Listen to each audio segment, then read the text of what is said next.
네, 안녕하십니까. 명인들의 복귀 목요일 김동현입니다. 자, 시장이 일단 저점이 나온 것 같죠. 연초에 우리가 지난 연말 연초 시장을 좀 격하게 변동성을 보면서 많이들 위축되셨겠지만 주식시장을 겪다 보면 항상 그렇습니다.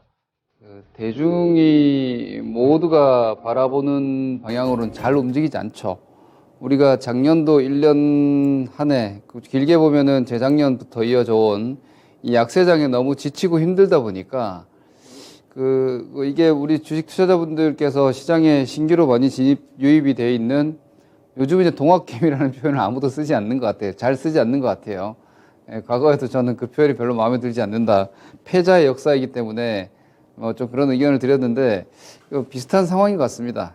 지금 다시 또 그때 주식시장에 들어온 분들이 약간 피해자가 되고 있는 상황인데, 장이 좋으면, 직전에 좋으면은 계속 좋을 것 같고, 직전에 나쁘면 계속 좋을 것 같은 우리 직전 편향이 상당히 심합니다, 투자자들은. 그러니까 어제 좋았던 주식이 내일도 계속 좋을 거라는 기대감을 가지시는데 실제로 그렇지 않죠. 이만큼 좋았던 시장이 계속 좋을 거라는 기대감이 여지없이 무너졌고요. 그리고 1년 6개월이 하락했기 때문에 계속 떨어질 거라고 우려하는 위기론, 붕괴론을 무색하게 삼성전자의 엄청난 어닝 쇼크에도 불구하고 외국인들이 연일 순매수를 하면서 바닥권을 형성하고 있습니다. 지금의 이 의견이 또 이후에 시장 상황에 따라서 달라질지언정, 그건 이제 말이 바뀌는 게 아니라 전략을 수정하면 되는 거예요. 제가 여러분들께 이렇게 계속 이야기하고 있죠. 고금리가 지속되면은 경기가 더 둔화될 수 있고, 그리고 고금리 환경에서 그 고금리를 지켜내지, 버텨내지 못하는 취약차주들의 경우에 문제될 수 있다. 그것이 심각한 신용위기로 번질지 우리 모르는 거죠. 하지만 다들 마치 그게 당연한 것처럼 얘기를 하고 있는데, 이전 흐름에도 제가 말씀드렸지만 그런 정도의 금융위기가 쉽게 오는 것이 아니다. 제가 이렇게까지 말씀드렸죠. 이 레벨이 이렇게 지금 추세가 하단까지 떨어져 있는데 여기서 쉽게 떨어지겠느냐. 이게 월봉이거든요. 여기가 금융위기, 여기가 팬데믹, 이런 하락이 여기서 또 온다라고 다들 긴장하고 겁주고 이러고 있는데 그게 쉽게 안 나온다는 거예요. 그러니까 여기서 이만큼 떨어지는 이런 하락이 나오려면 그만한 상황이 생겨야 돼요. 지금은 그런 정도의 상황이 없지 않습니까, 여러분? 지속적으로 이게 인플레이션에 대한 긴축으로 우리 시장이 혹은 글로벌 시장이 여기 이만큼 조정을 받았기 때문에 지금은 제가 지금 한 달 이상 계속 같은 말씀을 드리고 있는데, 여러분들께 연말 배당락 전후로 하는 급락은 제가 맞추지 못했다. 하지만 죄송하지만 계속 버텨내야 된다. 주식을 팔지 말고 사야 되고, 이렇게 의견을 드리고 있는데, 제 의견은 여전히 심플합니다. 여기서 유동성을 회수한다고 해서, 그러니까 여기서 테이퍼링 시작한다고 해서 쌍봉이 나왔다. 그러니까 여기서 유동성이 이제 유동성 공급을 중단한 거죠. 축소 시작해서 여기서 축소 시작했고, 그리고 이게 금리를 이제 인상한 거예요. 인상을 시작했죠. 그리고 테이퍼링이란다. QT 타이트닝, 실제로 지금 연준은 MBS와 채권을 팔고 있어요. 계속 연준의 총자산 줄고 있습니다. QT 진행을 했죠. 그리고 여기서 75bp 0.75%씩 금리를 고속으로 연속 인상을 하면서 금리를 급등시켰죠. 아주 고속으로 긴축. 그죠? 그렇게 해서 여기까지 왔잖아요. 그리고 여기 쌍바닥 패턴 이렇게 나와 있는데, 지난 회의에서부터 이제 긴축을 중단을 예고하고 있어요. 그죠? 저는 다른 거 얘기하지 않습니다. 그냥 팩트만 말씀드리는 겁니다. 앞으로 위기가 올 거다 어쩌다 예언가 놀이 할 생각이 없어요. 항상 시장의 지금 상황을 냉정하게 판단을 하고 앞으로의 전망을 그리고 전략을 세우는 건데, 여기선 유동성 공급을 중단한다. 그럼 당연히 앞으로 금리 인상할 거고 유동성 회수하겠다. 왜 팬데믹 때 엄청나게 풀었으니까. 그러니까 시장 못 간다. 여기서 주식 팔아야 된다. 당연한 의견이었고요. 지금은 뒤늦게 위기설 이런 거 나오지만 아니다. 긴축 중단한다고 하지 않느냐. 그러면은 역금융 장세는 끝난다. 예, 역금융 장세가 끝나는 거예요. 역금융 장세 다음에 이제 나가는 게 이제 역실적인데요. 역실적이 뭐냐면 이제 돈이 회수되고 시중의 유동성이 축소되다 보니까 이제 실적이 안 나오고 경기가 기업 실적의 총합이 주식시장에서는 지수가 되는 거고 경기가 되는 겁니다. 주식시장에서는. 그럼 이제 앞으로 이제 실적 안 좋은 것만 남았다 이거잖아요. 근데 여러분 의외로 주식은 여기서 많이 빠지지 여기서 별로 많이 떨어지지 않습니다. 역실적 장세가 짧으면 여기는 상승하는 경우들도 많이 있어요. 왜? 앞으로 주식은 내일이 중요한 거거든요. 주식은 내일이 중요한 거거든요. 돈을 회수하니까 내일이 안 좋을 거야. 앞으로 안 좋을 거야. 그러면 주식시장 빠졌잖아요. 그래서 실질적으로 반도체가 딱 지금 제가 어느 정도 큰 그림상으로 예상한 대로 가고 있죠. 제가 계속 말씀드렸죠. 공급 축소가 이미 나왔다. 그리고 유동성에 대한 뭐랄까 긴축 중단이 어느 정도 예상이 되는 시점에 임박하면은 실적이 안 좋아도 반도체는 주가 올라간다 그랬죠. 그리고 중국이 코로나 완화하는 것 자체가 경기 부양이기 때문에 이게 IT 수요 같은 것들을 회복시킬 수 있으니까 오히려 어지간한 실적은 저는 크게 데미지 없을 거라고 예상을 했는데 놀라운 수준입니다. 컨센서스가 7조 내외였는데 4조 원대 초반 영업이익이 나왔는데도 엄청난 쇼크인데도 외국인들이 사들어오죠. 주식시장은 역시 돈이 갑이다. 역시 주식시장은 돈이 갑이다라는 걸 이번에 또 다시 보여주고 있어요. 그러면 지금의 이 시황 제가 계속 말씀드리는 유동성을 이제 추가적으로 강하게 긴축하지 않는 이런 스탠스에 들어왔기 때문에 주식시장은 최소 올해 시장은 작년만 못한 장이 아니라 작년보다 나을 것이다. 저는 그렇게 스탠스를 취하는 게 맞다고 보고요. 혹시 모르는 그런 그 신용 이벤트 내지는 뭐랄까 글로벌 금융시장의 뭐 위험 신호는 주시하고 있으면 돼요. 그런 걸 뭐 예를 들어서 단기 금리라든지 혹은 뭐 CDS 프리미엄이라든지 혹은 하이드 스프레드라든지 뭔가 문제가 생겼을 때 시그널이 나오는 것들이 있어요. 지금 아무 문제 없거든요. 그리고 오히려 지금 미국에서는 골디락스 얘기가 막 나와요. 왜냐? 고용이 안정적인데, 물론 지난주부터는 고용 선행 데이터들이 조금 나빠지면서 미국의 인플레이션이 더 빨리 꺾일 거다라는 전망이 나오고 있으나, 실질적으로 미국의 서비스 고용이라든지 이런 부분들이 지금 뭐 이민자들 많이 받고 있지 않고 이러다 보니까 그 트럼프의 봉쇄 정책 같은 것들 때문에, 국경 봉쇄 같은 것 때문에 미국 고용 자체가 타이트해요. 이 말은 실질적으로 미국 경기가 그리 나쁘지 않은데 G2 국가인 중국이 부양을 하잖아요. 제가 말하는 계속 말씀드린 중국의 부양은 사실입니다.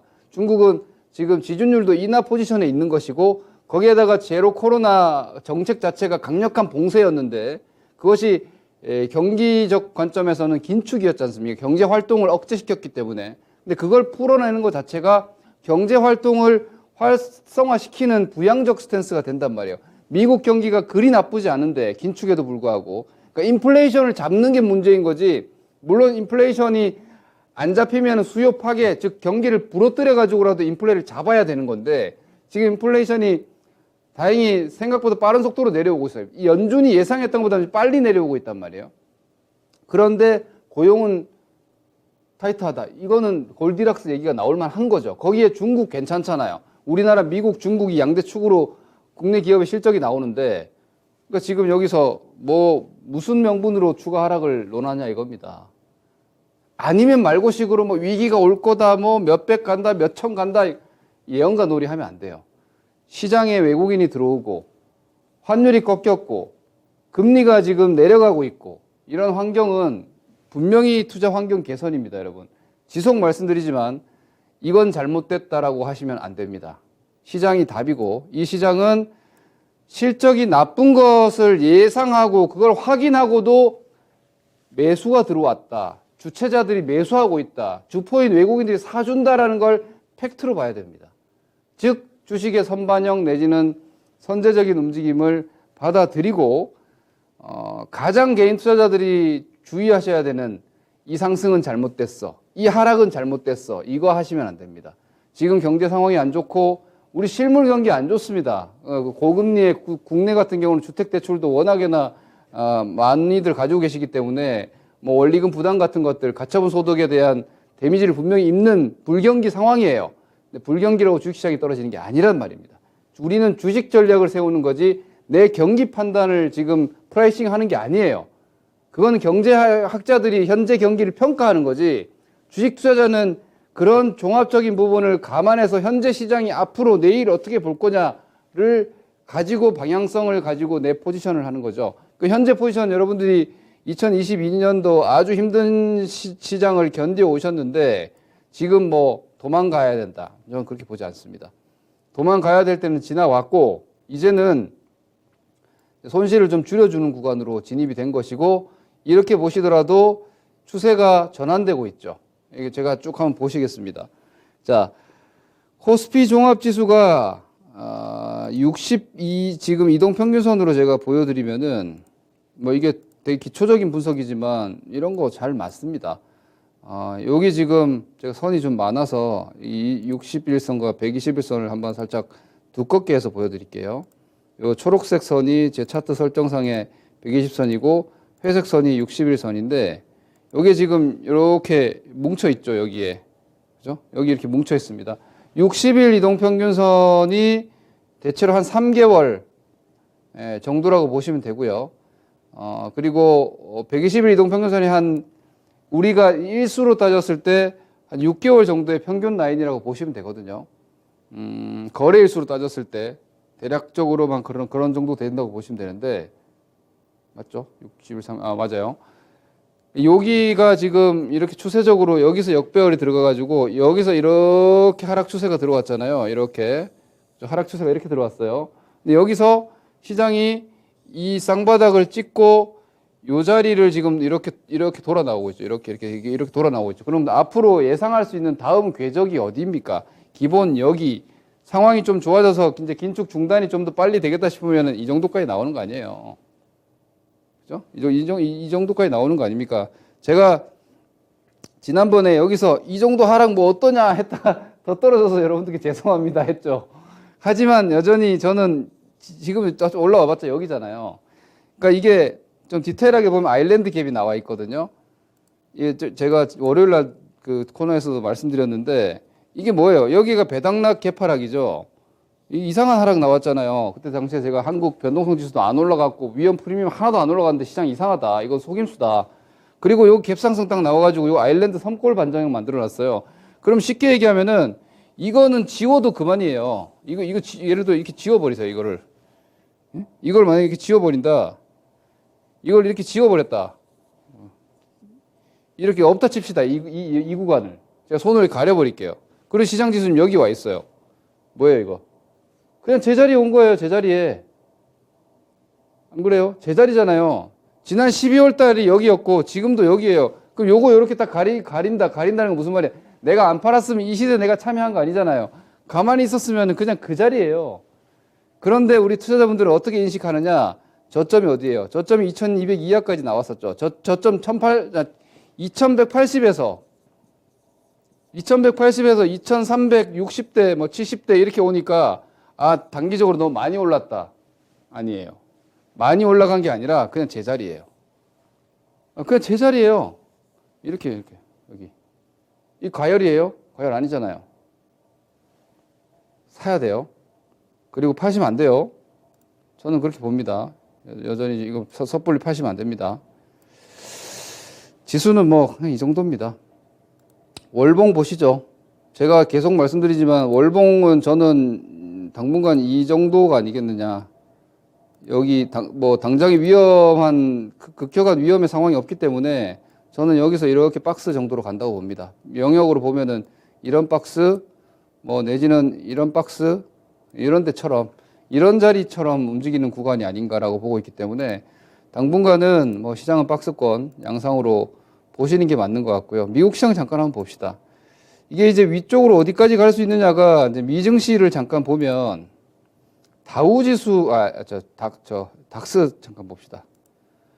유럽이 뭐 경기가 더 안 좋으니 유로스탁스 지수로 봅시다. 종합적으로 이렇게 이야기들 하는데 이 유로스탁스 지수의 월봉 그림을 보시죠. 이 유로스탁스 지수의 월봉 그림이 이 그림상으로는 사실상 전고점을 가도 돼요. 유로스탁스 지수로 보면 사실 전고점까지 가도 돼요. 뭐 유럽이 경기가 안 좋으니 전쟁이 나서 유럽이 가장 힘드니 어쩌니 하고 있는데, 그럼 다우존스 산업지수를 보시죠. 다우지수도 보시면은 지금 전고점까지도 갈 수 있어요. 여기까지도 갈 수 있는 그림이에요. 물론 이걸 더 넘어가기는 쉽지 않을 거라고 봐요. 유동성이 세력코 들어오는 게 아니라서 멀티플을 더 확장시킬 수는 없으니까 저는 기본적으로 중장기적으로 글로벌 시장 박스라고 예상을 하는데, 그럼 S&P도 여기서 레벨 자체가, 물론 S&P도 이 2021년 구간이 워낙에나 멀티플이 높았기 때문에 유동성이 빠졌으니까 멀티플 낮아진다 치면은 이걸 넘어가긴 쉽지 않아요.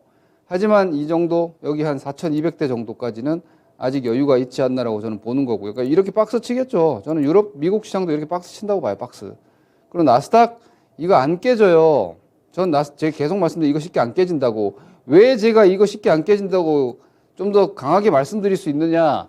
지난번에 이렇게 얘기했죠. 역발상으로 보자. 지금 가장 많이 떨어져 있는 주식이 테슬라.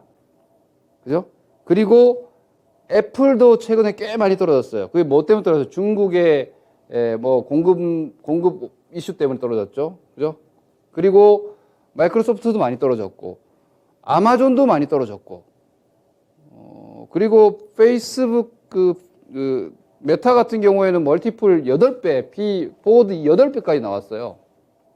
아마존도 그렇고, 알파벳도 그렇고.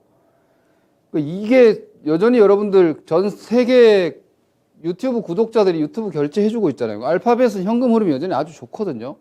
2022년도 같은 경우는 좀 빠졌죠, 전반적으로. 21년도까지 너무 좋았으니까. YOY로 빠졌는데, 프리캐시 플로우가 다, 현금 흐름이 다 좋아요.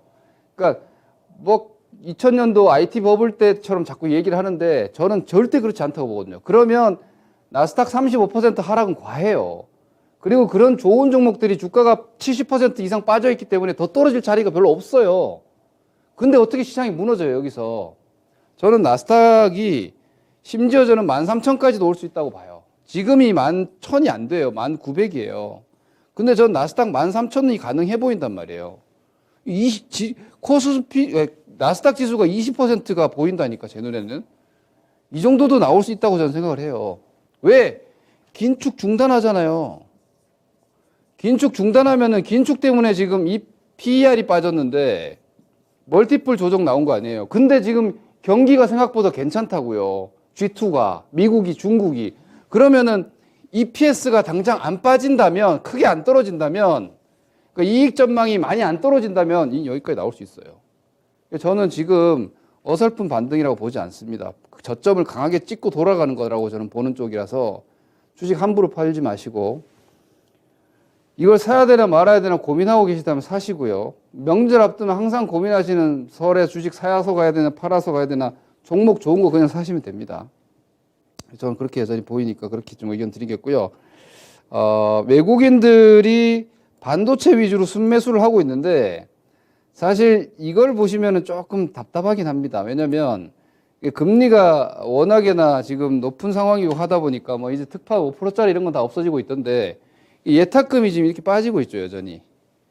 고객 예탁금이, 이 고객 예탁금이 한 30조부터 시작해가지고 72조까지 올라갔단 말이에요. 저 밑에서 보면 25조부터 올라온 건데, 지금 예탁금이 43조 정도까지 빠졌어요. 이거 어디까지 빠질까요?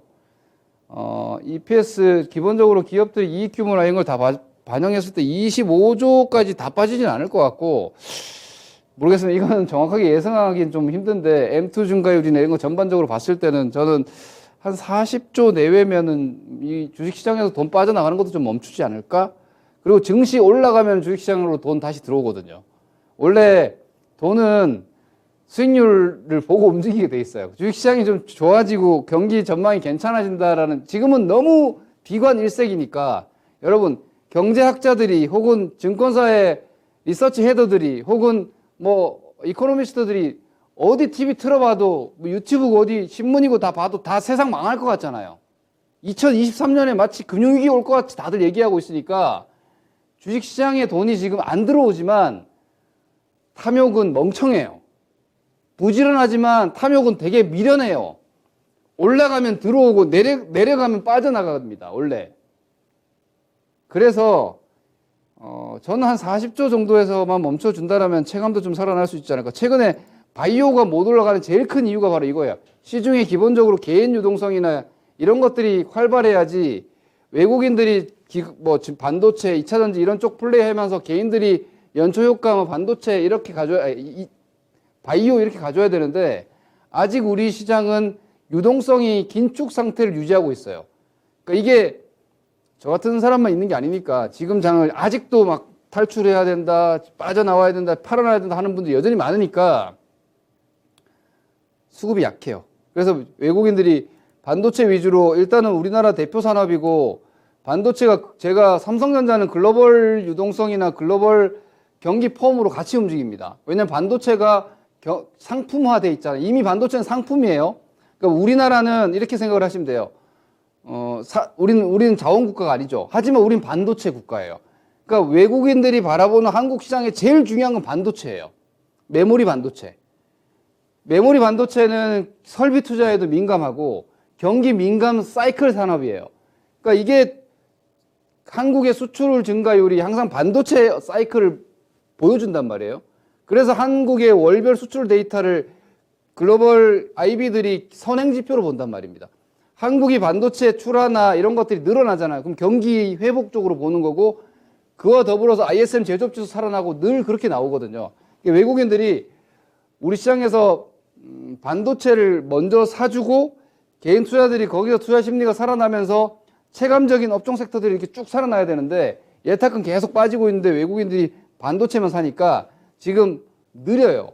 뭔가 이렇게 여러분들 또 지금 주의해야 되는 게 시장이 제가 저점 찍었다고 본다 저는 이렇게 이야기한다고 해서 이렇게 가는 장은 아니에요. 그러니까 너무 극단적으로 주식시장을 자꾸 바라보시는데 그러니까 여러분들이 특히 동학개미 분들은 겪은 시장이 극단적이죠. 2020년 팬데믹 폭락도 극단적이고 2020에서 2021년도 그 팬데믹 급등도 극단적이고 여기서 2022년으로 이어지는 폭락도 급단적이니까 주식이 그냥 늘 급등 아니면 급락이라고 생각을 하시는데 그렇지 않아요. 천천히 돌리는 시장도 많이 있고요. 완만하게 옆으로 가는 시장도 자주 있어요. 지금은 제가 아까 이 급격한 아래쪽 하방 변동을 한번 지워보자. 제가 손으로 이렇게 가려드렸죠. 그렇게 따지면 옆으로 누워 있잖아요. 여기를 딱 지워보세요. 옆으로 누워 있지 않습니까? 그죠? 이렇게 하면 훅 내려갔다 훅 올라갔지만 그러면은 앞으로도 당분간 이런 식으로 이렇게 움직일 수 있겠죠. 그죠? 요 공간에서 움직이더라도 가파르게 여기 계속 계속 가파르기만 했는데 이게 아니라 완만할 수 있다는 거예요. 완만하게. 그래서 지금은 포커스를 어떻게 맞추느냐면 하단이 안정화됐다. 중요한 건 위로 막 간다. 당장 뭐 2600 간다, 700 간다를 부르는 것보다는 2200대가 쉽게 무너지지 않는 걸 확인했다. 그러면 2300대는 사야 된다. 이렇게 접근을 하시라는 거예요. 그리고 어지간한 종목들이 이제는 시장 때문에 무너지지 않는다. 여기에 초점을 맞추시고 그렇게 따지면은 한 2년 동안 떨어진 거에 지금 반등이 이제 조금 나와 있어요. 대부분. 그 반등이 중기적 반등으로 이어질 거라는 거죠. 시간 여유를 가지세요. 아직 주도주 없어요, 여러분. 이번 흐름에서 지금 주도주 아직 안 나와요. 삼성전자를 밑에서 돌렸고 은행주를 밑에서 돌려줬기 때문에 저점을 만들어준 건 반도체지만 앞으로 시장이 2500 넘어가고 혹 2700까지 갈 수 있을 정도의 시장을 끌고 나가는 게 반도체인지는 아직 몰라요. 그게 다시 2차 전지가 될지 혹은 산업재가 될지 그런 주도 섹터가 분명히 장이 앞으로 더 좋아진다면 반드시 나오는데 지금은 없어요. 그럼 지금은 다 뭐냐? 다 돌아 나오는 거예요. 다 그냥 돌아 나오는 거예요. 제가 종목들을 그냥 한번 쭉 보여드릴게요. 이거는 제가 그냥 무관한 그냥 개별주고요. 자, 시총 상위 쪽에서 그냥 한번 쭉 보세요. 이게 삼성전자인데 제가 이거를 월봉으로 다 보여드릴게요. 이거 배당락 때문에 좀 지저분해 보이네. 이게 삼성전자 뭐 이런 위치예요. 자, 이만한 하락에 대한 반등이 삼성전자 65,000원 넘어가면 7만 정도까지도 일단 공간은 나와요. 근데 몇 달 걸리겠죠. LG 엔솔 쉽게 안 죽어요. 그런데 뭐 보호예수 물량 해제되고 어쩌고 하면은 뭐 50만 원대 소화 좀 해야 되겠죠. 그리고 자동차. 올해 2022년도 글로벌 자동차 판매 다 줄었어요. 현대차 그나마 선방했고, 여기서 요 정도 반등하겠죠. 요렇게. 너무 많이 떨어졌으니까. 그리고 포스코도 뭐 이 자리에서 그냥 왔다 갔다 박스 치겠죠. 기본적으로. 대체로들 그냥 그렇게 움직인단 말이에요. 업종 섹터들이 제가 지금 이 배당락 때문에 그림이 지금 뭐 길게 끌어서 보니까 이상하게 보이는데 LG전자 같은 것도 마찬가지예요.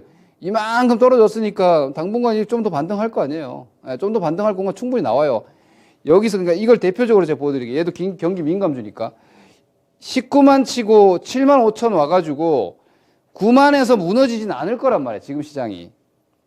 그러니까 이걸 대표적으로 예를 들면 19만 원 여기 고점, 여기 7만 5천 저점이면은 어디 정도까지 나가느냐? 20개월 선 이 정도 내려오니까 여기가 한 11만 정도 되겠네.